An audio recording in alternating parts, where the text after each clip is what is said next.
যুক্তরাষ্ট্রের ওয়াশিংটন ডিসিতে শুরু হয়েছে ওয়ার্ল্ড ব্যাংক গ্রুপ আইএমএফ এর বসন্তকালীন বৈঠক। সেখানে যোগ দিয়েছেন অর্থ উপদেষ্টা সালেউদ্দিন আহমেদ, বাংলাদেশ ব্যাংকের গভর্নর আহসান এইচ মনসুর সহ বিভিন্ন দেশের সরকারি ও বেসরকারি খাতের কর্মকর্তারা। মার্কিন শুল্ক নীতি, বিশ্বব্যাপী আর্থিক অস্থিরতা নিয়ে সেখানে আলোচনা চলছে। সেখানকার সর্বশেষ খবর জানাচ্ছেন আমাদের সহকর্মী নিয়াজ জামান সজীব।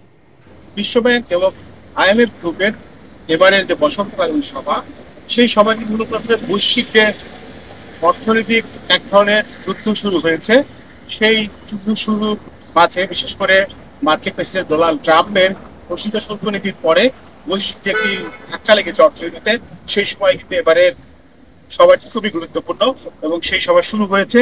সবাই বাংলাদেশ সহ বিশ্বের বিভিন্ন দেশের অর্থ মন্ত্রণালয়ে যারা দায়িত্বে রয়েছেন তারা মূলত এখানে প্রতিনিধিত্ব করবেন এবং এই সভার মধ্য দিয়ে আসলে সবাই মনে করছেন যে ট্রাম্প ঘোষিত শুল্ক পরবর্তী যে বিশ্ব অর্থনীতি, বিশ্ব পরিস্থিতি, সেখানে হয়তো বৈশ্বিক মন্দার যে কথা বলা হচ্ছে সেটি হয়তো হবে না, প্রবৃদ্ধির হার বাড়তে পারে, বিভিন্ন দেশের অর্থনৈতিক সংকট তৈরি হতে পারে, সেগুলো কিভাবে মোকাবেলা করা যায় সে বিষয়ে মূলত আলোচনা হবে।